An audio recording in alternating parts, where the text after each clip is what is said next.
veces se... Es tiempo de cerrar un año de retos cumplidos.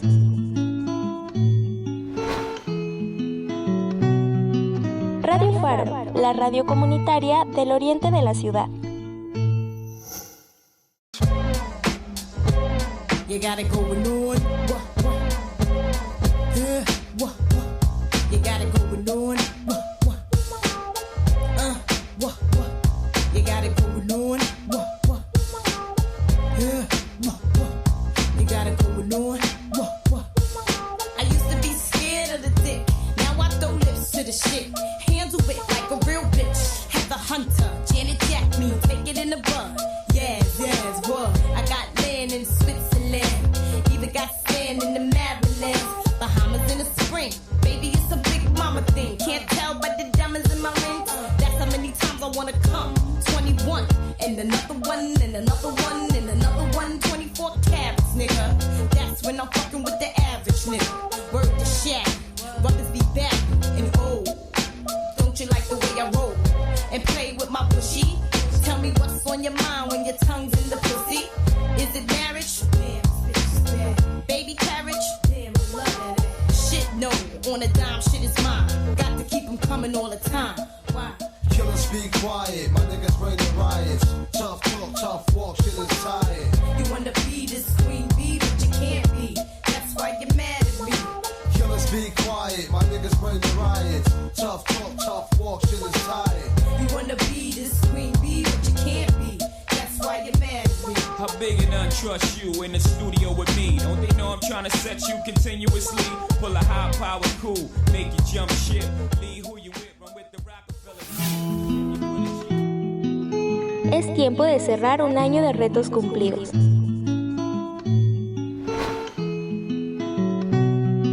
Radio Faro, la radio comunitaria del oriente de la ciudad.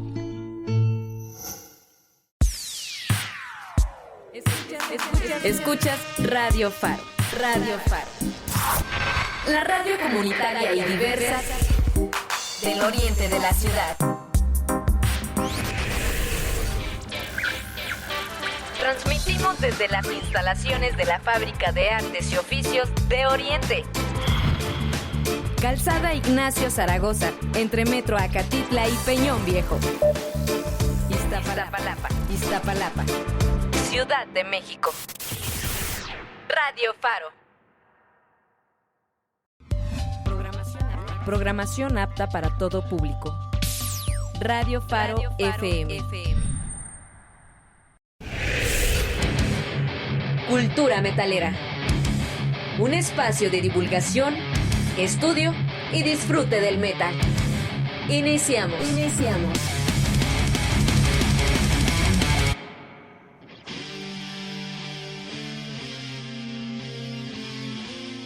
Bienvenidas y bienvenidos a una emisión más de Cultura Metalera. Cultura Metalera es un espacio de divulgación, estudio y disfrute del metal para todas y todos los interesados en nuevos temas, porque el heavy metal no solo es música, es una cultura.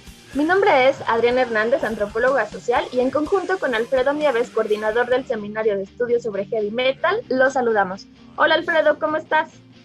Hola Adriana, ¿qué tal? Muy buen día, pues muy contento. Hoy cerramos la primera temporada de Cultura Metalera. Estamos muy agradecidos con Radio Faro de Oriente. También estamos agradecidos con todo nuestro auditorio que nos sigue. Especialmente queremos mandar un saludo en España, a las Canarias que nos siguen, en Valladolid también.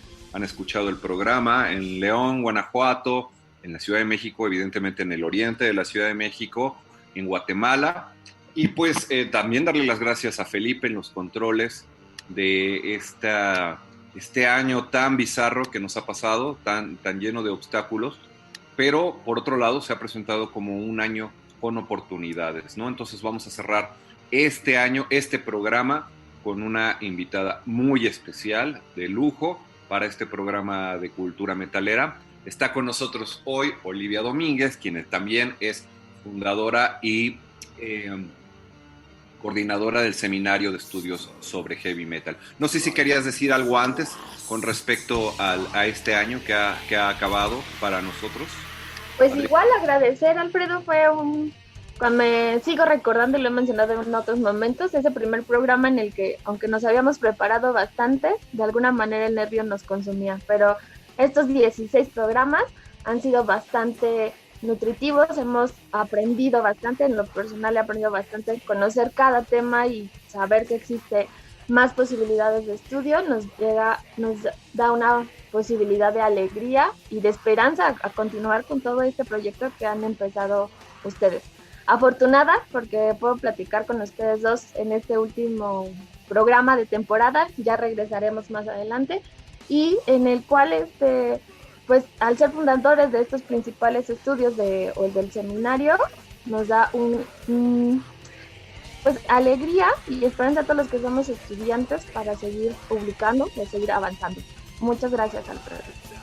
No, al contrario, gracias a ti, Adriana. Y ahora sí vamos a pasar con nuestra invitada de lujo para el cierre de esta primer temporada de Cultura Metalera. Olivia, ¿cómo estás? Bienvenida. Hola Alfredo, hola Adriana, muy bien, hola al auditorio, muchas gracias por la invitación y pues aquí estamos. Qué gusto tenerte aquí.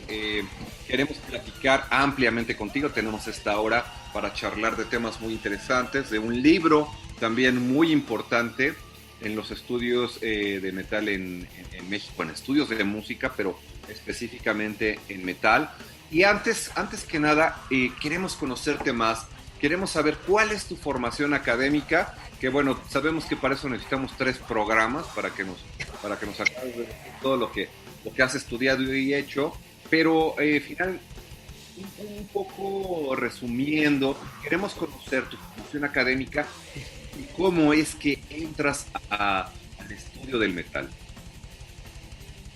Bueno, soy un poco ñoña y siempre me ha gustado mucho estudiar. Ahora actualmente cada vez que veo un curso abierto de algún tema que me interesa, me inscribo si tengo tiempo y aunque no lo tenga, pues ahí lo voy llevando. Yo estudié como licenciatura Sociología y también estudié Historia. De Historia, bueno, quedó pendiente ahí la tesis, que es un pendiente histórico que tendré que resolver. No lo resolví en estos primeros meses de la pandemia, pero si esto se alarga, pues seguramente dará tiempo para sacar ese pendiente. Pero tengo, bueno, todos los créditos, faltaría eso, la tesis. Y ahí estoy trabajando un tema muy diferente. Después estudié la maestría en Antropología Social. Hice un doctorado en urbanismo y también hice un doctorado en tanatología.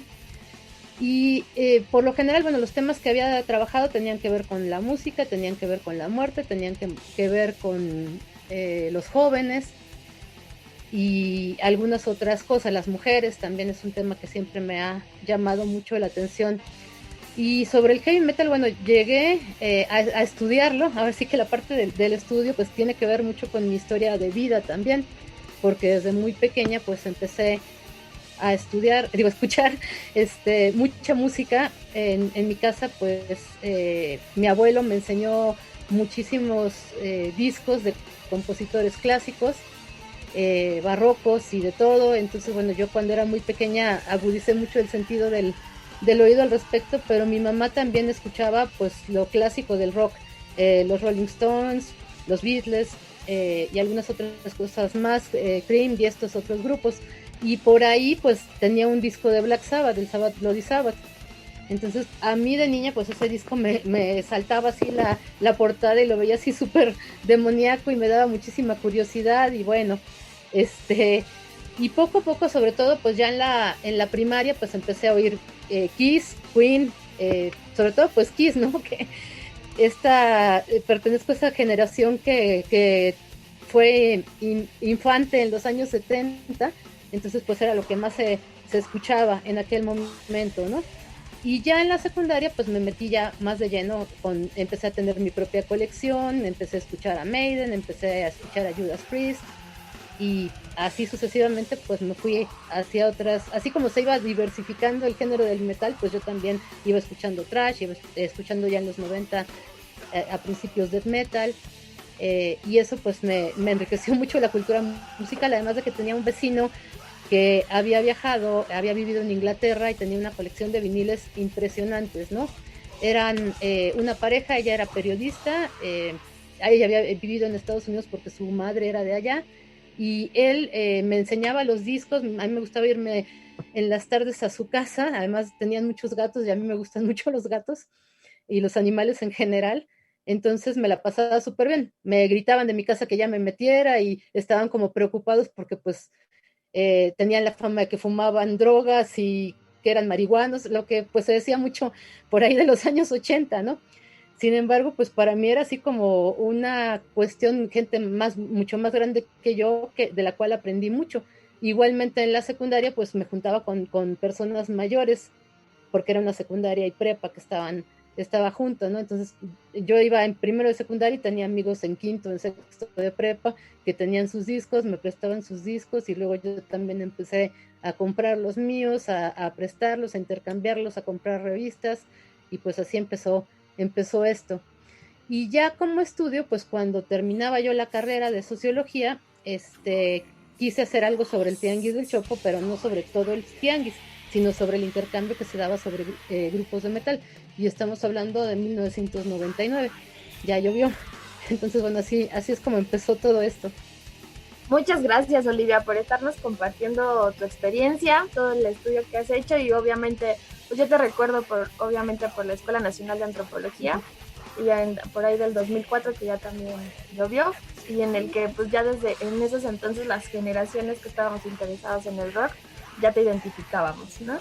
Y de esta forma me gustaría que de forma muy general, obviamente también sé que traes un amplio trabajo, pero que nos pudieras contar de qué se trata tu libro en general, como para darle una pequeña introducción o tener un panorama general de lo que podemos encontrar en Transhumancias Musicales y Globalización. El metal no tiene fronteras, que es el título de tu libro, y sobre todo para que nuestro auditorio se pueda adentrar a él.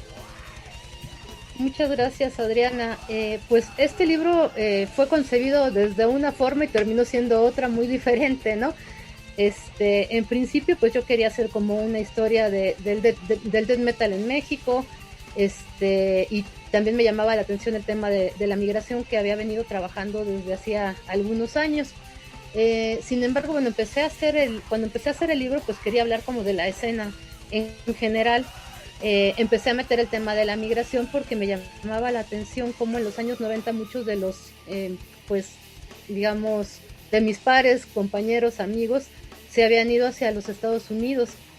Y no era esta migración, pues, clásica que solemos estudiar en las ciencias sociales, ¿no? De pronto, grupos que viven en comunidades, que hacen una migración, pues, circular o que van a trabajar por temporada, regresan, vienen del campo, van a la ciudad. O sea, era otro tipo de migración de clases medias urbanas que posiblemente, pues, dejaron mucho acá, principalmente pues a sus familias. Muchos de ellos no han regresado desde entonces, algunos han tenido la oportunidad de obtener la residencia o incluso la ciudadanía, pero muchos otros después de 20 y tantos años no. Entonces era como apostarle todo, poner como toda la carne al asador, como dicen por ahí, y sobre todo muchos de ellos lo hicieron pensando que en otro país podían encontrar la oportunidad que en nuestro país no tenían a la mano, ¿no? Entonces terminó siendo eso un análisis sobre grupos, aunque no trabajo con todos los grupos, conozco la experiencia de varios que tuvieron esta ilusión durante los años 90, algunos estuvieron un mes, una semana, ya se regresaron, y en el caso particular que me llamaba la atención como grupo, pues era el caso de Cenotaph, porque ellos se van como grupo y cuando llegan allá pues encuentran algo muy diferente a lo que habían pensado, ¿no? Tienen que trabajar en la industria de la construcción, tienen que trabajar en restaurantes, no hay un lugar donde puedan ensayar, es muy difícil insertarse dentro de las escenas locales. Entonces pues mucha de esta ilusión se cae, aunque aún así, bueno, llegan a tocar en festivales importantes por allá y después pues terminan disolviéndose porque no todos, por cuestiones familiares, por cuestiones personales, deciden estar por allá. Al final lo que pasó con el libro es que tuve que hacer esto que pues solemos hacer mucho en la antropología, que son las historias de vida, ¿no? Y que bueno, pueden resultar fascinantes porque retratan el caso de una persona como más a profundidad, y pues esto lo podemos ampliar a un contexto mucho más grande, ¿no? Y en ese caso pues retomé la historia de vida de Julio Viterbo, que es, bueno, ha sido un músico para mí, bueno, es un músico admirable. Él comenzó con las primeras bandas de thrash aquí en México, también con las primeras de death metal. Él estuvo en Tormentor, pasó por Shub Niggurath, pasó por Cenotaph.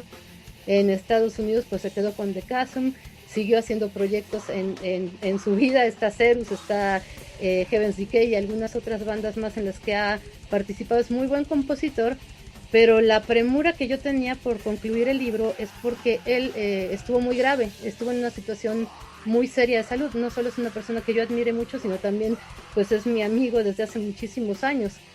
Entonces, al cierre del libro yo decía, bueno, tiene que ser algo. En ese momento él estaba esperando la donación de un riñón. Por eso también pues hay que contextualizar un poquito el libro. Todos estábamos muy preocupados por su estado de salud, y por eso fue que terminé dedicándole pues ese espacio importante a él. Claro, Olivia, este libro también tuvimos oportunidad de conocerlo en la cuarta sesión del seminario, y pudimos acercarnos a esta escena, ¿no? Y qué importante, porque cuando estás comentando esta escena de death metal que sabemos que surge finales de los años 80, principios de los años 90, fue también una piedra angular para la construcción del metal en México, ¿no? Entonces, de alguna manera tú estás retratando unas realidades que vivencialmente los músicos experimentaron con una situación atípica, en el sentido que le da también de país latinoamericano, ¿no? Que es el sentido de la migración. Olivia, vamos a pasar ahora a escuchar un tema. ¿Qué nos preparaste para Cultura Metalera en esta tarde? Bueno, primero vamos a escuchar un tema de Shub Niggurath, es el grupo con el que más se ha caracterizado a Julio Viterbo. La canción se llama Subhuman Immortality y viene en un disco que se llama King Like Celebration, que se grabó en 1997. Este disco es muy interesante porque, bueno, Shub Niggurath ya se había desintegrado, habían salido por ahí Francisco, los dos Eduardos, y Julio pues se había quedado como con la espinita de seguir tocando y de seguir grabando. Entonces invitó a Óscar Clorio y Arturo Álvarez ahí seguía, que es el vocalista por el que siempre se reconoció a la banda, la cara del grupo muchas veces, aunque bueno, mucha de la composición más bien pues se le atribuye a Julio. Arturo murió el año pasado, entonces este disco pues es un disco como bien potente y fue como ese renacer de Shub Niggurath. Muy bien, pues escuchemos a Shub Niggurath.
Continuamos en Cultura Metalera. En este programa de cierre de esta primera temporada, estamos platicando con la doctora Olivia Domínguez, antropóloga social y autora del libro Transhumancias Musicales, Globalización y Metal Migrante. Antes que nada, queremos mandar un fuerte saludo y un gran abrazo a Verónica Luna del Instituto Politécnico Nacional y a Eric Alanis de la banda Next, porque casi todos los programas nos estuvieron siguiendo y nos estuvieron saludando. Gracias por su apoyo. Olivia, dentro de tu trabajo, del libro que estamos platicando hoy, me gustaría saber que nos pudieras platicar cuáles son las motivaciones, estrategias y preocupaciones del músico migrante. Gracias, Adriana, y bueno, también le mando muchos saludos a Eric y a Vero. De hecho, bueno, hay una parte también en el libro donde se menciona por ahí a Next, se incluyen algunos testimonios. Es una banda muy importante siempre. Y respecto a las motivaciones, pues pensar un poco en las condiciones en que estas bandas surgen en nuestro país. Están marcadas, sí, es parte del underground, pero parecería que ese underground pues tiene como una etiqueta de precariedad también. Pocos espacios para hacer cosas. Recuerden que, bueno, hay en los años 90, pues son muchas las cosas que cambian en nuestro país. Entramos en una profunda crisis, está lo del error de diciembre, vamos saliendo del salinato y Salinas pues hizo pensar que todo estaba en jauja aquí, de repente pues cuando entró Zedillo se nos vino todo abajo, empezamos con lo del Tratado de Libre Comercio. Anteriormente al Tratado de Libre Comercio pues también era súper difícil para la gente adquirir un instrumento. Muchos de estos músicos pues no son músicos que hayan aprendido a tocar en escuelas, porque las escuelas pues no destinaban un espacio para este tipo de música. Los que llegaron a tener una educación musical pues fue una educación clásica o en música popular y todo esto, y después bueno ya lo aprovecharon, y la mayor parte de ellos pues aprendieron a tocar de manera lírica, y eso también es un super plus de esta generación. Incluso el intercambio, la grabación, como decíamos, precaria. Los demos empiezan a circular de mano en mano. Se ve lo que están haciendo en el underground de otros países, porque bueno, sí es underground, pero no todo circula a partir de los, o se queda en los demos y en los fanzines. Hay también compañías importantes que se enfocan sobre todo en la escena del death metal. O sea, yo estaba pensando la ilusión que tenían muchos grupos mexicanos, pues por ser firmados de pronto por la Century Media, por Relapse, por Osmos, por alguna de estas grandes compañías, y pues es una esperanza que se ve truncada.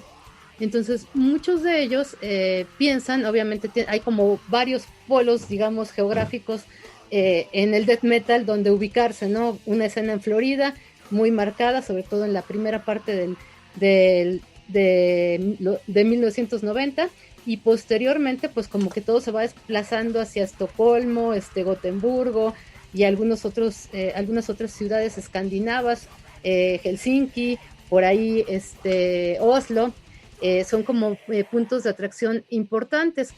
Sin embargo, bueno, siempre Estados Unidos ha sido visto como la tierra de las oportunidades, ¿no? Hay escenas locales incluso en las ciudades más pequeñas. Uno puede pensar, bueno, una ciudad como Salt Lake City en Utah, pues donde la mayor parte de la gente es mormona, no habrá tiendas de metal o no habrá grupos, y sí los hay. Entonces, desde ese punto de vista, pues se sigue como la misma cadena migratoria. En el caso de Chicago, pues es una ciudad que ha traído muchos migrantes. Es una ciudad que es muy multicultural en todo sentido. Hay mucha gente del este de Europa, hay también, bueno, gente que viene de México, sobre todo hacia la década de los años 70, mucha población mexicana se va para allá y recrean espacios que pueden ser como muy, muy mexicanos, ¿no? Que también esa fue parte del trabajo que se hizo en la investigación. Entonces, viviendo desde esta realidad, pues empiezan a conformar sus propias rutas, sus propios lugares, sus propios espacios de ensayo, sus grabaciones, pero pues como en toda trayectoria migrante, esto no se da de la noche a la mañana. Realmente para que ellos puedan empezar a ver avances, pues pasa un lustro o pasa una década, o aún mucho más, ¿no? Para poderse mover incluso de ciudad a ciudad, poder ir al festival de Milwaukee o al Maryland o a estos festivales que son tan importantes dentro de la escena del death metal y estar dentro de un cartel. Entonces eso para ellos pues es así como que parte de lo anhelado, ¿no? De la esperanza que van sentando ellos al migrar. Cuando tú nos comentas esta construcción de imaginario y el estímulo al que ellos llegan allá, y tú al tener a estos amigos especiales como músicos, ¿qué te encuentras al hacer la investigación ya situada?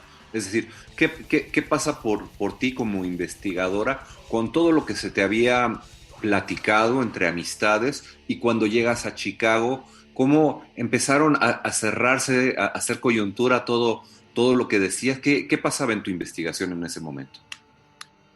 Fue algo muy curioso porque yo ya había trabajado con poblaciones migrantes en México, por ahí del 2005, 2006, 7, 8 posiblemente. Yo solía ir mucho a San Luis Potosí, a comunidades de la Huasteca y de la Sierra Media, de la zona media, perdón. Y lo que había visto ahí era muy interesante porque ahí solamente pues había como 2 puntos por lo general a donde se iba la gente. Uno era Chicago y otro era Houston, pero eran así los nodos receptores. Y en aquel momento me había llamado mucho la atención que había un camión que salía de una comunidad que se llama Cerritos, en la zona media, directo hacia Chicago. O sea, eso no lo ves en otro lado. Además, bueno, la propia infraestructura del municipio era como bien curiosa, ¿no? Estaba la plaza, todos los jóvenes que todavía vivían ahí estaban en el internet todo el tiempo, en estos cafés internet, que ya no vemos tanto en la Ciudad de México, pero sí allá. Son puntos muy importantes. Había casas de cambio, gente que estaba vendiendo camionetas, muchas construcciones de casas a medias, que la gente empieza a mandar las remesas y pues algunos ya ni siquiera regresan, ¿no? Entonces eso me había llamado la atención y curiosamente en ese lugar que encontré, Cerritos, localicé a un conocido que tiene una compañía de discos en Chicago y él es originario de esa comunidad y fue algo así como, bueno, bien extraño, ¿no? Yo en algún momento quise hacer esa ruta del camión de Chicago, bueno, de Cerritos hacia Chicago, pero me habían advertido que, bueno, era un viaje de 50 horas y una cosa así súper pesada, ¿no? Me quedé con las ganas. Además, después de esto hubo un problema con un funcionario de la DEA que asesinaron en esa zona, entonces todo se llenó de ejército, de retenes y todo, y dejamos de ir porque además, bueno, en ese momento llevaba grupos justamente de la ENA que hicieran trabajo de campo allá. Entonces, llegar a hacer trabajo de campo a Estados Unidos, pues fue como bien difícil, ¿no? Difícil y raro, porque casi siempre pues pensamos el trabajo de campo muchas veces en comunidades y no pensamos, por ejemplo, en estudiar esas comunidades fuera de su contexto original. Entonces yo había leído muchos textos sobre Chicago, estaban todos los de la escuela de Chicago justamente que trabajaban población judía, población afro, polacos, por ejemplo, ¿no? Y yo decía, bueno, ¿cómo hacer un trabajo acá? Afortunadamente pues teníamos amigos, incluso familiares, que vivían allá y que nos dieron como las facilidades para movernos y ubicarnos, ¿no? Y el estar allá pues también nos ligó a nuestros amigos que habían migrado 20 años antes, a recorrer con ellos los espacios, a ir a conciertos, confrontar, bueno, ya me había tocado ir a conciertos en Estados Unidos, pero no digamos a festivales, pero a conciertos locales. Fue como algo bien diferente, ¿no? Porque sí están muy marcados los rasgos y la segregación entre la gente blanca de allá y los mexicanos.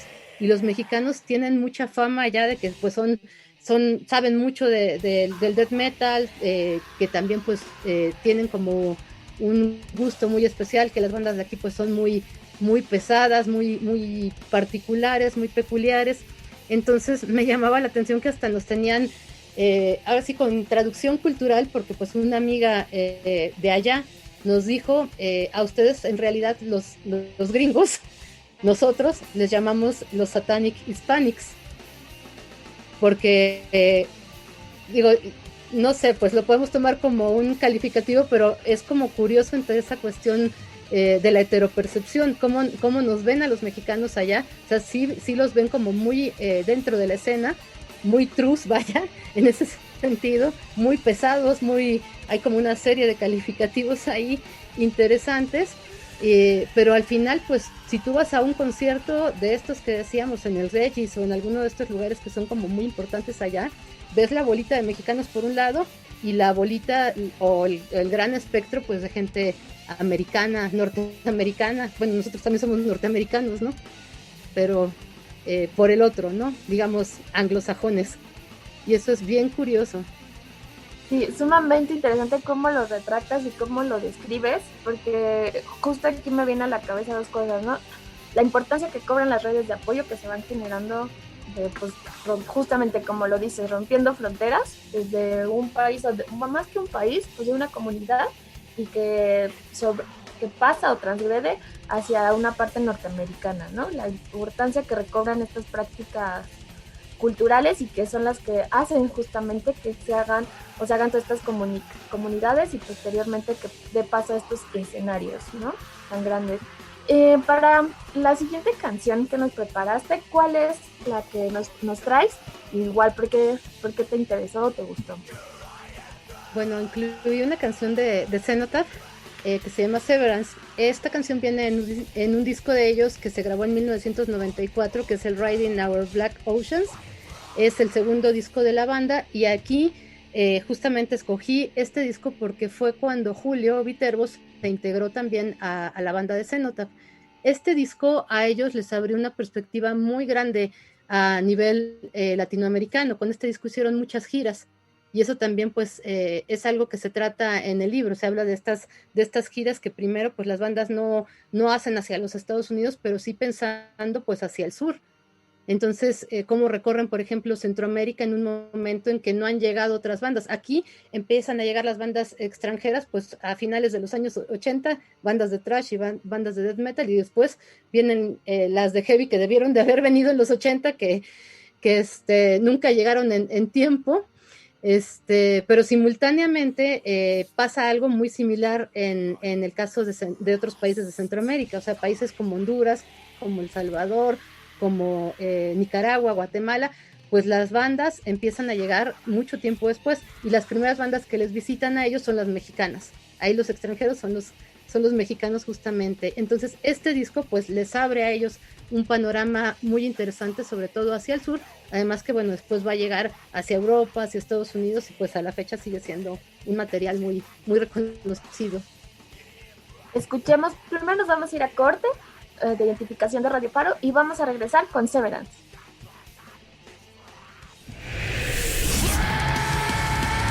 Cultura metalera. Radio Faro FM. Radio profesional. Para mi comunidad. Somos radio. Escuchas Radio Faro. Radio Faro. En Radio Faro nos echamos un clavado al baúl de los recuerdos para traer hasta tus oídos algunas de las transmisiones más representativas de los 20 años de labores en Faro de Oriente. 20 años de labores en Faro de Oriente. Escuchar es volver a vivir. Por eso te invitamos a que visites la playlist que elaboramos en el Mixcloud de Radio Faro Aniversario 20. Programas, voces y testimonios de otras épocas que nos hablan de 20 años de diversidad en resistencia.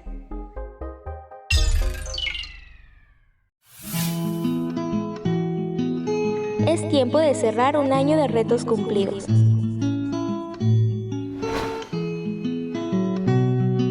Radio Faro, la radio comunitaria del oriente de la ciudad. Radio Faro. Iztapalapa, Chimalhuacán, Chalco, Ixtapaluca, Valle de Chalco, Nesa, Iztacalco. Radio Faro, la radio comunitaria del oriente de la ciudad.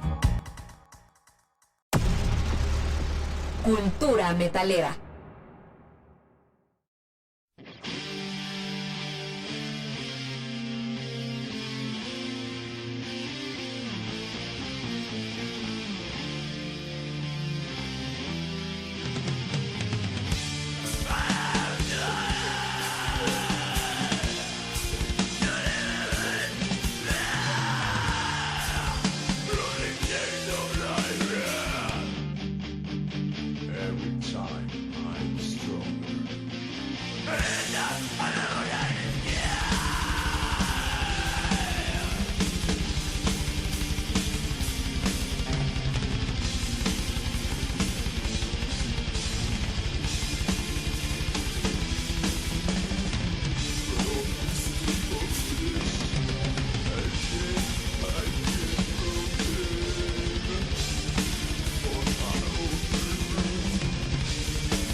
Continuamos en Cultura Metalera. Estamos platicando con la doctora Olivia Domínguez, antropóloga social, sobre uno de los fenómenos que muy pocas veces se ha trabajado y que ya está tratando dentro de su libro de Transhumancias musicales y globalización, el metal no tiene fronteras. Oli, ese momento nos contabas como toda esta parte o esta ruta que pudiste identificar dentro de todas estas rutas migrantes como del músico, ¿no? Y mencionabas que muchos de los que, o las redes de apoyo donde se forjaron o los escenarios tienen que ver con Chicago. Y creo que lo mencionas ahí en tu libro. ¿Sabes por qué? Bueno, no que sepas, sino más bien nos puedes explicar por qué Chicago, por qué termina siendo esta un poco la sede. Pues tiene que ver mucho con las rutas migratorias. Yo ahí tengo la hipótesis de que siempre el primero que donde decida irse y que logre abrir paso, no solo lo abre en un sentido pues muy personal, sino también para generaciones venideras. Igualmente conozco un caso en Seattle, Washington, donde un amigo se fue igual a principios de los años 90 y pues muchos de mis amigos han pasado por ahí, incluso los que han llegado ya no conocieron a ese primer amigo que terminó viviendo en Finlandia, ¿no? Entonces, pero en su momento pues fue posibilitando la estancia del siguiente, que cuando llega se nota pues sí, conocían población mexicana, allá amigos y todo, pero pues se dieron cuenta que las cosas eran muy diferentes. Se rompieron muchas de sus expectativas, porque si bien pues tenían eso, amigos, pues no eran los familiares cercanos, esos que pues te reciben, te acogen, te apoyan. Entonces fue como para ellos empezar nuevamente de cero, y que esto en términos pues de supervivencia y también de adaptación puede llevar bastantes años. Las situaciones a las que se enfrentan ellos pues son bastante complicadas en términos de la ilegalidad de estar ahí. Sabemos que ahora pues se han puesto las cosas mucho más difíciles en términos de políticas migratorias. Entonces sí, de alguna forma lo que les facilitó a ellos llegar a Chicago es que pues había una gran población mexicana que si no hablan muchos de ellos inglés, ahí podían encontrar negocios, servicios, trabajo sobre todo. Eso también es muy importante. Muchos de ellos pues llegan por recomendación a los trabajos y se dan cuenta que es eso, o sea, ese sueño de poder solamente ir a tocar y vivir de eso pues está muy, muy alejado de la realidad, ¿no? Hay que trabajar para vivir, y que así como ganan el dinero pues así se les va, así lo gastan, porque allá pues los servicios son demasiado caros, ¿no? Entonces, claro. Bueno, así llegaron a Chicago, pero pues también tenemos como esas redes migratorias en Los Ángeles, por ejemplo, también es un lugar pues también muy caracterizado por mexicanos, y también pues porque hubo algunas escenas de metal que pues tuvieron ahí bastante presencia. Pero sí, yo creo que estas ciudades específicamente pues se conforman a partir de esa red de un precursor, y ahí pues es cuando van soltando las ramificaciones para que otros lleguen, ¿no? Claro, en ese sentido se va comportando muy similar a los procesos migratorios en general, ¿no? Como se van a establecer, justo que hablamos de las redes de apoyo. Y es muy interesante ahorita lo que comentas. ¿Has podido recapitular o dentro de las entrevistas como qué es lo que opinan los músicos ya después de, es decir, ya que después que hicieron esta travesía, fueron por un sueño o una ilusión, y al darse cuenta de la realidad, ¿cuál es el discurso que ahora tienen? Sí, que bueno, ahí también quisiera puntualizar que hay como diferentes, digamos, diferentes estatus en la propia migración de ellos. Es decir, algunos pudieron pasar con una visa de turistas, pero otros sí tuvieron que saltar el río o pasar por estas vías que son como mucho más complejas. Lo mismo pasa pues con el grupo de The Chasm, ¿no? Donde el vocalista de esa nota pues se va con su grupo, y pues ellos ya de plano pues sí se quedan a vivir por allá y a seguir tocando. Entonces lo que ves es después del tiempo pues sí, cierta adaptación a la escena, reconocimiento, que eso es algo muy importante. Se nota, como decíamos, se regresa, Julio se queda allá, se queda con The Chasm incluso, y The Chasm actualmente pues es un grupo que ha hecho más carrera, a pesar de que empezaron a tocar aquí en la Ciudad de México y en el Estado de México. terminan teniendo reconocimiento en la escena de allá. Entonces tienen como ese otro estatus, pero en la parte, digamos, de vivir con tranquilidad, pues no plenamente, porque en algún momento pues todavía se juegan estos imaginarios de la deportación. Además pues pasan cosas muy, muy tristes, varios de ellos pues pierden familiares a lo largo del tiempo, mueren sus papás y todo, y no pueden acompañarlos en México, porque saben que bueno, regresarse significa pues ya no poder volver a cruzar tan fácilmente, ¿no? Entonces siempre está eso.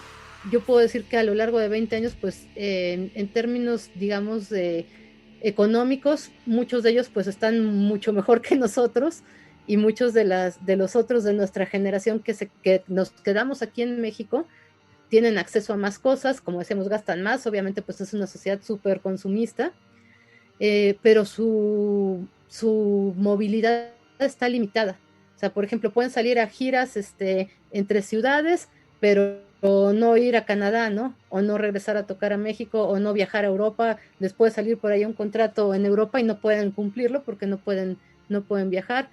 Toda la parte, como decíamos, familiar, pues se expone también, se sacrifica en pos de ese sueño. Entonces es como una situación bien compleja y bien contradictoria. Pueden estar felices en cierta medida porque han tenido cierto reconocimiento en la escena, y al fin de cuentas pues eso era lo que ellos buscaban, pero el sacrificio pues fue mayúsculo en ese sentido. Claro, comprendo, sí fue una impresión totalmente a lo que estaban esperando. Otra de las grandes dudas y de lo que me gustaría que platicáramos es, aquí al ERTE hay una propuesta como de una comunidad transnacional, la entiendo perfectamente, en el sentido de que en el momento que deciden migrar, cambiar de lugar y hacer todos estos sacrificios o todos estos cambios, va dando otra escena. ¿Hay una comunicación entre esta escena local y esta escena global que se empieza a formar? O sea, ¿cómo es que se empiezan a surgir estas músicas? Es decir, pues siempre hemos visto que hay una influencia y un cambio cultural, ¿no? De lo que estás llevando a lo que quieres cantar. ¿Cómo se van dando? Así es, bueno, el estar ellos, particularmente en Estados Unidos, pues les abre también muchas ventanas y muchas puertas, ¿no? Entonces, el poder alternar con grupos en el mismo escenario, el poder grabar con otros grupos, que ahora esta cuestión de lo transcultural, pues es como mucho más poroso, mucho más abierto. O sea, no necesitas necesariamente viajar a otro lugar o vivir en otro país para hacer algo de este tipo, que también es un tema que se aborda en el libro. O sea, tú puedes grabar un disco acá, pero te lo masteriza Dan Suano en Suecia, y lo distribuye una compañía australiana, ¿no? Entonces ahí ya tocaste varios continentes, ¿no? Y sin ni siquiera tener la necesidad de salir. Veo procesos de composición también de varios grupos, donde no todos están en las mismas ciudades, en el mismo país o en diferentes países. Entonces esto de repente se convierte en este producto transnacional. Por ejemplo, un grupo con miembros de distintas ciudades o de distintos países, pues ya no es fácil que lo sitúes como, es un grupo mexicano, es un grupo norteamericano, a veces pues, aunque lleven 30 años viviendo en Estados Unidos, dicen que son grupo mexicano, ¿no? Porque son mexicanos, ¿no? Pero ¿en qué momento pues también se adquiere esa ciudadanía musical, ¿no? Y finalmente pues lo que nos damos cuenta con la música, y particularmente pues con la cultura del metal, que es una cultura pues transnacional en muchos sentidos, es que se adoptan y se adaptan las formas, digamos, no hay como esta suerte de formas puras, ¿no? Todas son adaptaciones. Entonces, si no sabías hablar inglés, pues aprendes o tratas de escribir tus letras en inglés, que era lo que pasó con muchos grupos acá. Otros definieron pues la vía de seguir defendiendo como esa parte del español, y los que pensaron en migrar a Estados Unidos, pues muchos de ellos buscaron en el inglés esa forma de poder abrirse más espacio y mandar ese mensaje como lenguaje universal, ¿no? Entonces eso también pues ha sido como parte de esa transculturalidad. Claro, o sea, todo lo nuevo que se forma y que implica, ¿no? Estos cambios y modificación, y que se puede dar desde un simple lugar de espacio geográfico, o sea, el cambio pero que lleva todas las prácticas culturales. Dentro De lo que mencionabas, bueno, si mal no entiendo, esta investigación se marca como en los 90, ¿no? De 80-90, de todo este cambio migratorio. Y ahora, actualmente, por ejemplo, esta ruta que se me hace sumamente interesante, obviamente, porque traemos lo antropológico, esta ruta que se hace que mencionabas, desde este pueblo de Los Cerritos, esta comunidad, hasta Chicago, ¿siguen existiendo o has podido revisar actualmente que se siguen dando estos cambios de esta forma? O justo como en la parte que ha cambiado tanto la tecnología, ya no se están dando o continúan. Sí, no, continúan. Incluso lo último que había hecho yo de trabajo de campo en la comunidad me había dado como datos bien importantes porque trabajamos con niños. Entonces nos dimos cuenta que las escuelas allá están cerrando, hicimos algunos ejercicios, los pusimos a hacer como una suerte de mapas mentales y todo esto, y nos damos cuenta que los niños llegando a los 12 años pues también están pensando en migrar hacia allá, y todos los pusimos a hacer dibujos y ellos ponían cómo se imaginaban la ciudad de Chicago y los rascacielos, y ponían el dólar y a sus primos con marca de ropa y todo esto, ¿no? Entonces estos canales pues siguen abiertos. Posiblemente han cambiado un poco los patrones de migración en muchas comunidades de México, porque anteriormente pues era una migración como muy masculina, muy de trabajadores del campo y eso, y actualmente pues se van parejas jóvenes esperando incluso pues si van a tener hijos, que ellos nazcan allá para que puedan ser partícipes de ciertos derechos. Y en términos de la gente que llega allá, igual vemos que siguen, posiblemente ya muchos han nacido allá, que eso también es la diferencia. Por ejemplo, muchos de nuestros amigos pues ya son padres, incluso hasta abuelos, y ellos pues ya tienen totalmente introyectada esa forma de vivir del mexicano allá. Ni siquiera conocen México esas nuevas generaciones, ¿no? Pero la tienen como presente por lo que se sabe y por lo que se ve, ¿no? Entonces sí, en eso sí se puede decir que ha habido ciertas transformaciones en cuanto a los patrones migratorios. Y justo esta parte que dice esta comunidad mexicana que se forma a partir de un imaginario viviendo en el extranjero son sumamente interesantes, de cómo, pues por lo que les llega, por lo que ven más que nada en los más media, o por lo que les comunica un poco la herencia familiar o del grupo doméstico, es como se vive esta mexicanidad, ¿no? Y la pongo entre comillas porque, bueno, sabemos que discutir el concepto es mucho más amplio. Como última recomendación o lección de tu música, ¿cuál es la última rola que escucharemos hoy? Bueno, es una canción de Heaven's Decay, de su primer disco, The Great Void of Misery. La canción se llama The Exile, el exilio, y bueno, creo que esto nos dice mucho. Este fue un proyecto que hizo Julio Viterbo ya en los 2000, el primer disco sale en 2016, invita a Oscar Clorio en la batería y a un vocalista italo-mexicano. Entonces esta conformación fue algo curiosa porque ellos no se vieron hasta el momento del estudio. Simplemente para la grabación, bueno, viajó Oscar Clorio para Chicago, ya tenía las horas pagadas de estudio y previamente pues no habían tenido ni siquiera un ensayo presencial. Y esto pues nos lleva un poquito a esto que hablábamos hace un momento de cómo se hace la música actualmente, ¿no? Ahora con la cuestión de la pandemia pues lo vemos, ¿no? Los streamings donde no todos están en el mismo lugar, ahora ya no se puede estar ni siquiera juntos, y esto es como interesante. Entonces es un proyecto de algo que yo creo que Julio siempre quiso hacer, porque él es un guitarrista, sí, de death metal, y también que es muy bueno interpretando el thrash y componiendo en thrash, pero su base es super heavy. O sea, él siempre fue como bien fan de Maiden, sigue siéndolo. Entonces todas estas armonías pues nos remiten un poco a esto, y es un proyecto pues prácticamente de heavy. Gracias, escuchemos The Exile. Yeah.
Continuamos en Cultura Metalera, estamos en nuestro último bloque de cierre de programa de la primera temporada de Cultura Metalera, en el cual durante el largo de todos estos 16 programas o 16 semanas, 16 sábados, les hemos mostrado las diferentes temáticas que se pueden abordar desde el metal o con temas de música metal.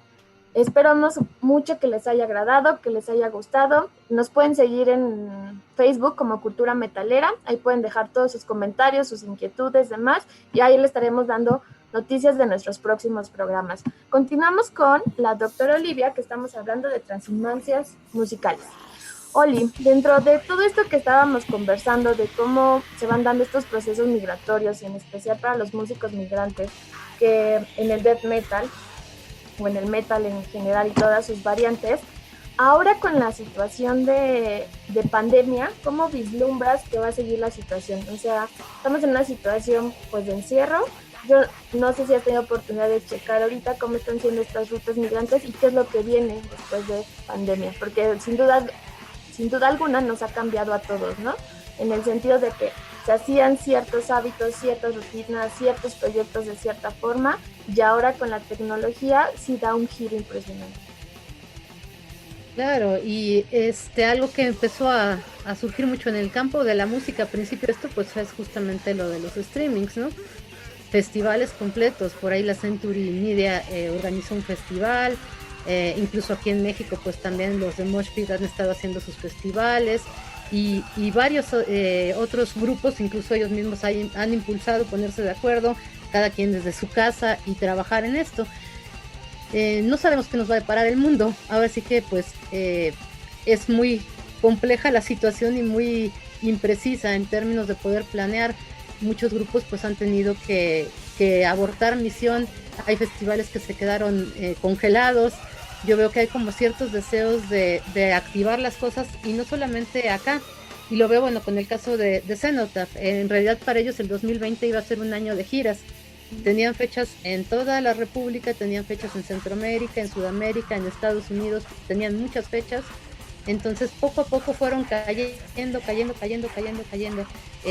Veía festivales, por ejemplo, el de Monterrey, que pues se iba a hacer hasta noviembre, y era como el último, bueno, el Candelabrum, que también se cae, y que deja ahí pues la velita prendida, ¿no? Para cuando se vuelva a reactivar todo. Y en el caso de, como indicador, pues teníamos como en México dos indicadores fundamentales. Uno era de Monterrey, cuando vemos que pues muy poco tiempo antes se da el anuncio que todo se viene abajo, ¿no?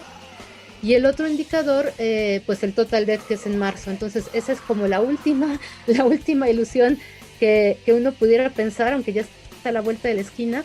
Y sabemos que pues dentro de todo esto están involucrados grupos, promotores, la gente que vende mercancía, o sea, realmente pues hay un círculo comercial que pues ahorita le está pasando bastante complicada, ¿no? Y que no sabemos, aunque haya habido conciertos en otras partes del mundo, veía yo ahí un concierto de Doro, por ejemplo, en un autocinema y todo, ¿cómo van a ser las condiciones para regresar? ¿Qué grupos van a poder viajar? Y como decíamos, por ejemplo, en estos grupos que viven en Estados Unidos pero no tienen los documentos para comprobar que son ciudadanos de allá, pues la movilidad se restringe aún más, ¿no?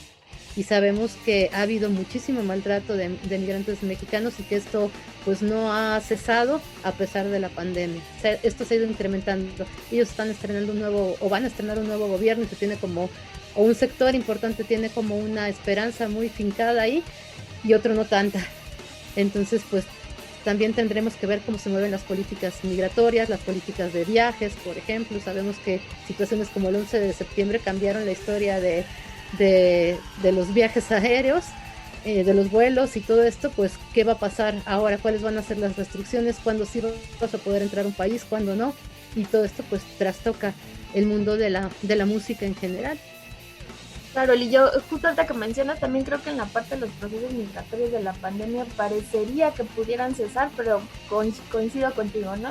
Yo creo que hasta las partes violentas tal vez se estarían incrementando, ¿no? Porque justo el resultado de la pandemia, creo que dentro de más pegas en la parte social y económica, es en la que pues obviamente se sigue alimentando esta motivante de un cambio a un mejor estilo de vida, ¿no? Dentro de lo que se considere. Poli, pues justo hemos llegado a esta recta final y de forma muy rápida, ¿qué viene para ti? Bueno, creo que en este punto es muy difícil saber qué viene, por lo mismo que decíamos, ¿no? Pero a mí me interesa, estoy ahorita por publicar otro libro que no tiene nada que ver con la música, tiene que ver más bien con un compromiso social que pues adquiero después del sismo del 2017.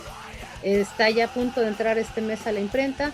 Y vendrán, en algún momento quiero hacer la segunda parte de Transhumancias, dedicado específicamente ya no a un personaje, sino a la escena, y ya no a los grupos, sino a todos los que mueven los circuitos de los lugares, de los conciertos, que mueven la mercancía, que venden los discos, que son parte de la comunidad mexicana viviendo allá en Chicago.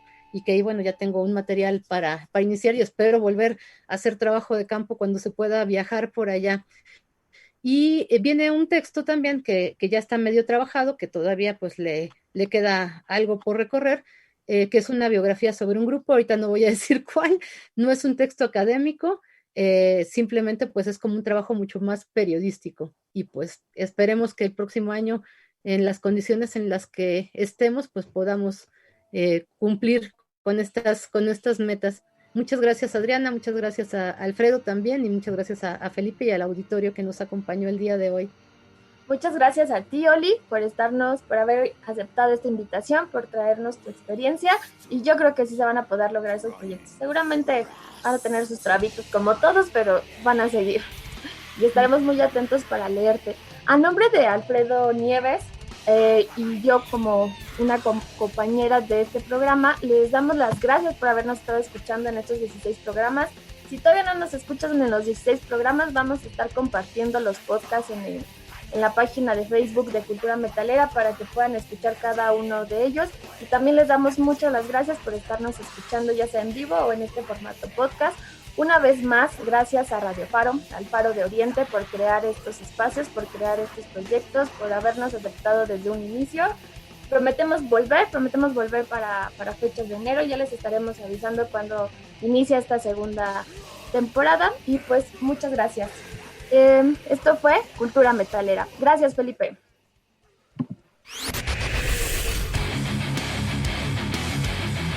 Esto fue Cultura Metalera.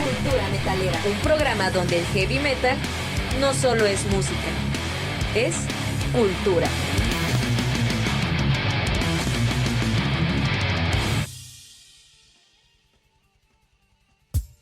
Síguenos en Instagram, Facebook, Twitter y Mixcloud como Radio Faro FM.